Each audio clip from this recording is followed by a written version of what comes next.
Indonesia. It's a beautiful, very diverse country. It's multicultural, it's multi-ethnic. And I think it stood at the forefront of diversity. It really represented that. So, for those of you who don't know, our national motto is Bhinneka Tunggal Ika. Translated to English, that means unity in diversity. And for the country with the largest Muslim population in the world, you'll be surprised to find out that our national emblem is Garuda, which is a mythical figure in Buddhism and Hinduism. And you see, these two elements really, I think, really represented the diversity that my country had, and I was proud of it. Until last year, when we had our presidential election, and at that point, it felt like everything was crumbling. You see, when we once were at the forefront of diversity, we were now leaders of hate and exclusivity, and we were starting to see incidents of xenophobia, which is a phobia of the Chinese, large racist sentiment around the country, and overall diversity was collapsing. And you see, I tried to understand, how did this happen? And what I found put this issue into perspective, but also put a lot of things into perspective. Today we're going to talk about schema theory, a theory that really helped me think about a lot of things around the world, and I hope it helps you too.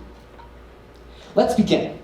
Schema theory, as the title says, focuses on something called schemas.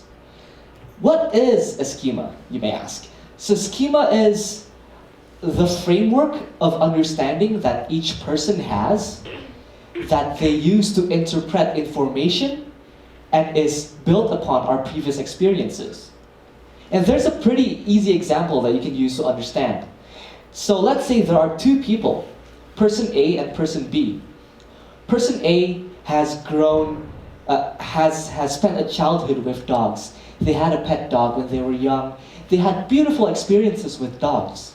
Person B, on the other hand, never grew up with dogs. They grew up with aggressive dogs that chased them around, and their neighbor's dog was scary, and they were bitten by dogs when they were younger. And so these two people grew up with very different experiences of what a dog was.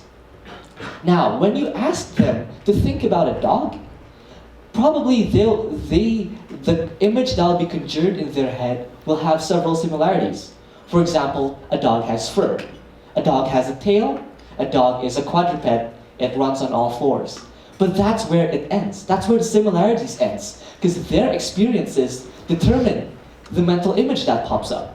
So when person A thinks of a dog, they think of a really cute puppy that they really want to cuddle. But when person B thinks of dog, they think of a big, aggressive dog that they really want to run away from. And you see, these really show how our experiences can change the way we perceive and think about certain concepts. But schema theory isn't just limited to how we see dogs. It's not just limited to explaining our fears. We can use it to explain a lot of things.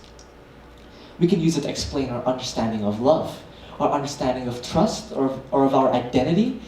It's a very versatile way of trying to explain how we see certain things.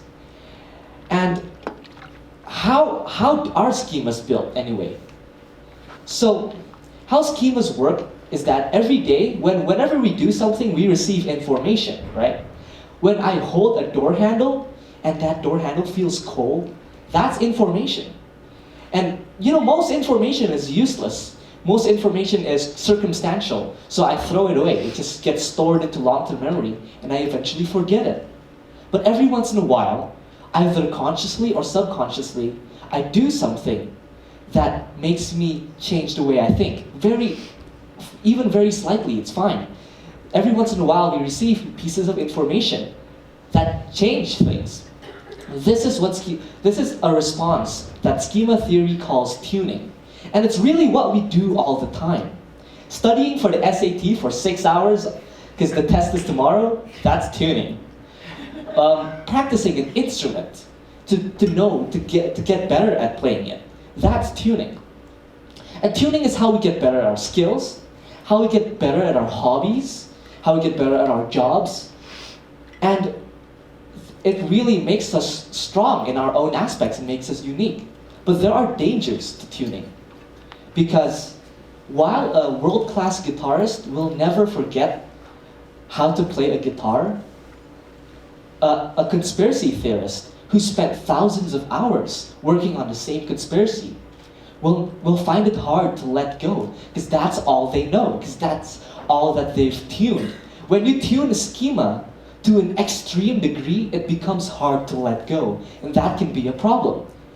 And this actually is a problem, because around the world we're starting to see an increase in radicalism and extremism, and they're becoming more vocal, more open, and we're starting to see it.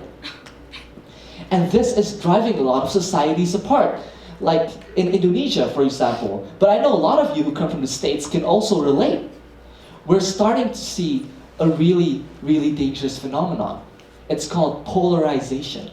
It's when our beautiful spectrum of ideas gets pushed into two opposite ends that constantly fight over one another. And it's a big problem. But before we talk about polarization, and before we apply schema theory to polarization, we need to apply it to ourselves. When I ask you to name one important event in your life that changed the way you think, I bet you have an answer already. Can you tell me that? Because now I'm going to challenge you to think of yourselves in the sense of your own schemas. What do I think about, let's say, Asians? Why do I think that way about Asians? What do I think about my own gender identity? Where did that come from? What experiences led me to such a conclusion? And if you were like me, I didn't come out of a beautiful place or a nice childhood. And when I was younger, I made lots of comments about race and gender and about poverty that really I didn't understand what they meant.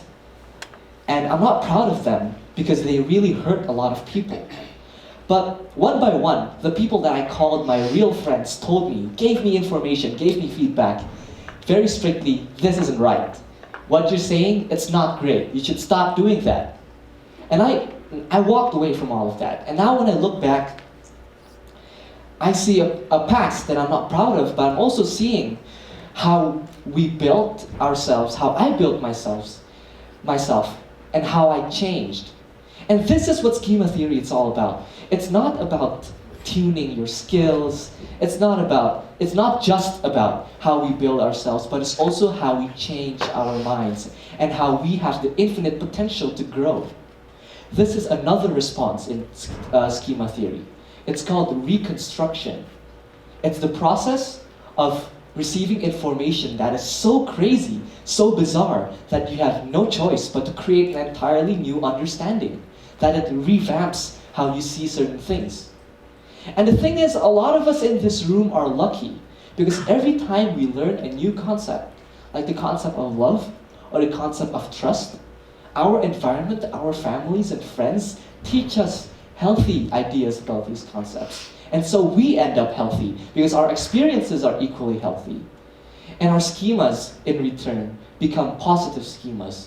But for every person in this room who has learned to love and has learned positivity, there is a person outside those doors, away from this campus, a person that we will never know, who has learned nothing but hate, who has learned nothing but pain and all these negative concepts. And we need to think about this, and we really need to just be conscious about the fact that they exist. Because we can't control where we were born, we can't control a lot of things in this world. What if, remember I asked you a few moments ago, what changed your life? Or what, something that really marked a point in your life, for example. What if that thing never happened? What if you were born in a white supremacist family and you were surrounded by the most racist and toxic people? You know, if all of that happened, you wouldn't be here right now. You wouldn't be listening to me. You would be outside, grouped up with the very same people we call bigoted, that we call idiots, that we call racist. And their schemas have become one of hate. They've fallen into a rabbit hole of hate that's very hard to escape. And the thing is, we're not immune. We're not immune to that rabbit hole either. It's so easy for us to fall in as well, because this modern society is engineered to make us hate. We have algorithms that feed into our biases. We have politicians from any side of the spectrum, of the political spectrum, that feed on personal identity, a personal sense of danger, that feed on hate. And this is causing a big problem, but we need to understand that. The thing about schema theory is that we need to understand and we need to recognize that we are in a position of luck, and that we could very well have become those people. I'm not preaching a story of forgiveness, because I'm not telling you to forgive. I'm just telling a story of understanding the enemy. Because when we attack the enemy, when we attack the person that is attacking us, when we attack them in return, is there anything that comes out of that? Not really. Because there is nothing that comes out of conflict without understanding. If we really want to make a productive conflict, a productive conversation, then we need to understand the other person. To understand not just their idea that they represent, but how they got there in the first place, why they think like that.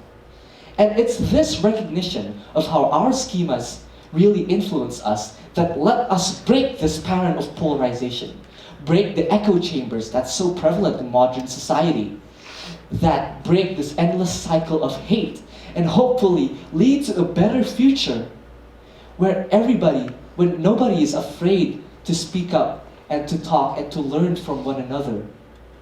That's a society that we should reach forward to, a society without polarization, a return to our beautiful spectrum of ideas. And I know I went through a lot of things that might not really be directly related with schema theory. But let me tell you why I gave you this speech. I gave you this speech because I wanted to evoke your process of reconstruction. I wanted you to change your mind. I'm introducing to you a new schema of schemas, of understanding how our experiences influence ourselves. And now that you have this new method to look at things around the world, now that you have a new perspective, you can do whatever you want. That choice, I leave it up to you. Thank you.